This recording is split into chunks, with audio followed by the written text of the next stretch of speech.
музейден тарих дейтін бақтабамыз қазақтың қасқа жолы қатпараңыз. Музейдің радио арнасы мен бабалар жүріп өткен сақталар із, дәуірлерді дәріптеп бұл арнада ғасырлар ғаламатын ақтарамыз.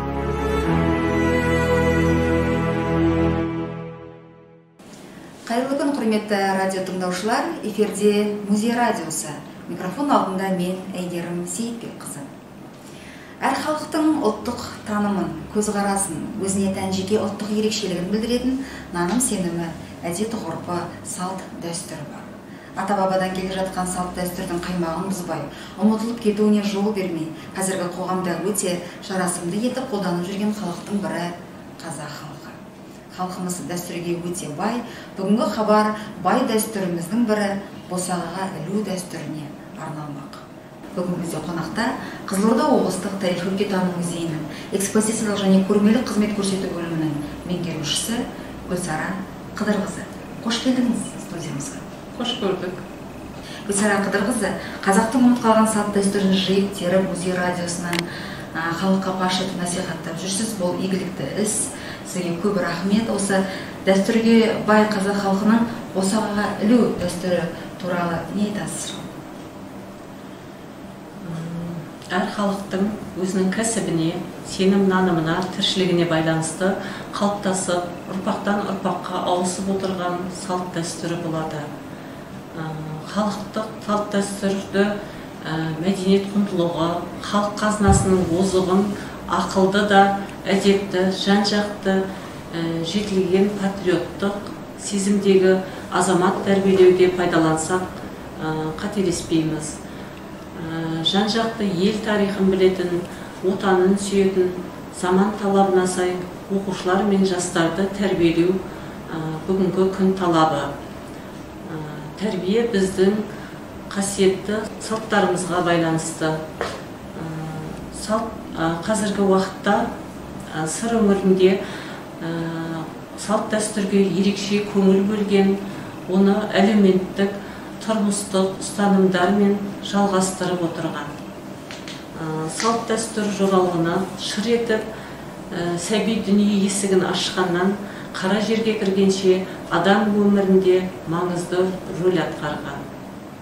Дәстүрді пайдалана отырып, ырым тыйымдар арқылы жаман деген немене, жақсы деген немене дегендей баланы кіші кезінен жаман әдеттерден аулақ болуға шақырып, обал сауапты түсіндіріп отырғанымыз абзал. Ұл қыз өсе келе, оны ортаға бейімдеу де, қыз ұзатылып, ұл үйленерде де салтанат құрып, отбасы құндылығын санаға сіңіруге көмегі көп болған. Енді осы босағаға ілу дәстүрі сыр өңірінде қолданыста бар ма? Сыр халық қолдана ма әлі күнге дейін? Қалай білесіз? Босағаға ілу дәстүріміз сыр өңірінде кездеседі қазіргі кезде. Босағаға ілу жоралғысын қазіргі кезде біреу біліп, біреу білмес әрине. Әсіресе жастар жағының білгендері де жөндеп білем бұл жерде. Қызға құда түсіп, той жасалып, құда шақырып, барлық салтты сән құрып жасайды атанасы. Ал күйеуге қатысты тағы бір жоралғы құдандалы күйеуге екі жақтың беріктігін одан сайын күшейтеді деп есептелінген. Нақтырақ айтқанда екі жақ құдандаласып болып, қалыңдық жағы тойды атқарып барып, қыз аттанады жасалынатын дәстүр екен, босаға ілу деген. Сол күні күйеу барлық жұрттың ең соңынан үйден шығуы тиіс. Ол үйден аттанады, босағаға бір шапанын іліп кетеді. Мұның мәні қалыңдықты әкетіп бара жатқан күйеудің осы үйдің босағасынан қол үзбеймін, мен де осы үйдің бір ұлымын, қашанда ыстық суын бірге бөлісемін деген ишарат екен. Ауқатты адамдар босағаға ілуге үрім-жұрағаты мол болып, өссін деген ниетпен бие байлаған. Бұл ғұрып кейбір өңірлерде ілу деп қана аталады екен. Жай ілу деп те атайды. Иә. Осы ілудің дәстүрінің, жалпы қазақ дәстүрінің озығы мен тозығы бар дейді. Осы ілу дәстүрінің қайсысына жатқызар едіңіз? Тозығы жеткен дәстүр деп ойлайсыз ба, әлде де қолдануға болатын тәлімдік, тәрбиелік мәні зор дәстүрлердің бірі деп есептейсіз? Әрине, тәрбиелік мәні зор. Бұл жерде бұл тозығы жетіп өте қалған дәстүр емес, әлде де пайдаланылады бұл дәстүр. Кейінгі, қазіргі жаңада айта өттім, кейінгі жастарымыз енді бірі-бірі біле бермес, бірақ бұл дәстүр пайдаланылады. Осы әсіресе ұл үйленгендегі, келін түсіргендегі пайдаланатын дәстүріміз бұл дәстүр. Үлі салу қазақтың ұлт жол жоралғысы, бір нәрсені затты сый ретінде беру, үйдің қабырғасына іліп қоюдан шыққан салт. Жас келінді үйіне қонаққа шақырып, дастархан жайған адамға міндетті түрде үлу апару керек екен. Үлу дегеніміз мата, көйлек, көйлек-көшек, немесе жағдайы жетіп жатса кілемше, тағатын бағалы әшекей бұйымдарды ала барса болады. Әрине бұның барлығын ұйымдастыратын қонаққа барған үйіне үлу апару ененің міндетіне кіреді. Жас келіннің барар кездегі міндеті. Жас келін қонақ болып барған үйіне сәлем беріп кіргеннен кейін апарған затын босағаға іліп кететін болған. Содан шыққан сөз болса керек, үлу деген сөзі. Үлу деп осы салтымызды айтамыз.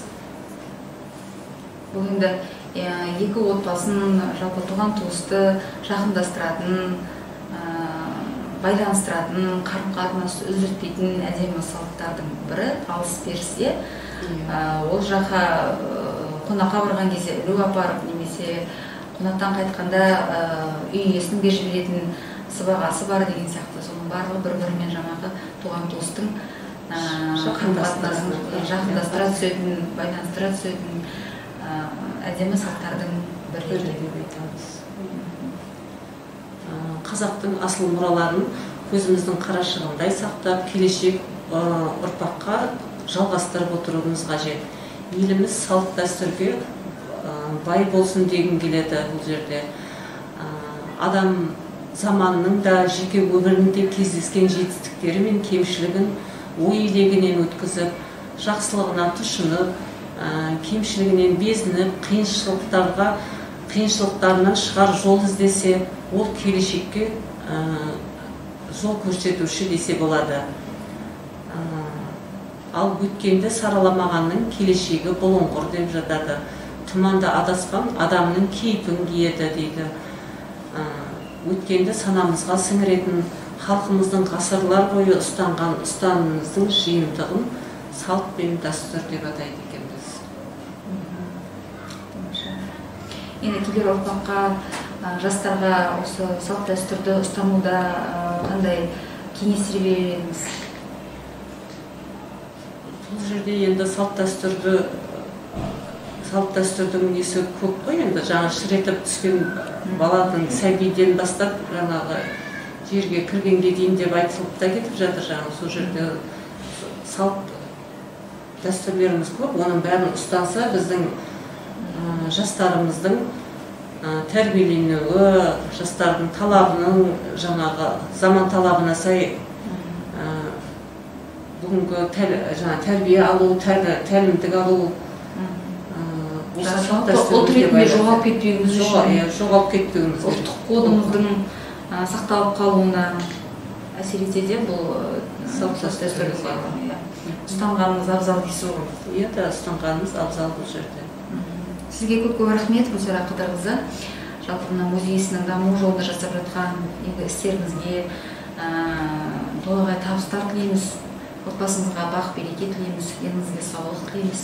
Құрметті радио тыңдаушылар және көрермендер, Гүлсара Қыдырқызымен болған сұхбатты Сыр шаңырағы YouTube каналынан, Қызылорда облысының мәдениет архивистер және құжаттама басқармасы мен Қызылорда облыстық тарихи-өлкетану музейінің әлеуметтік желі парақшаларынан тамашалай аласыздар.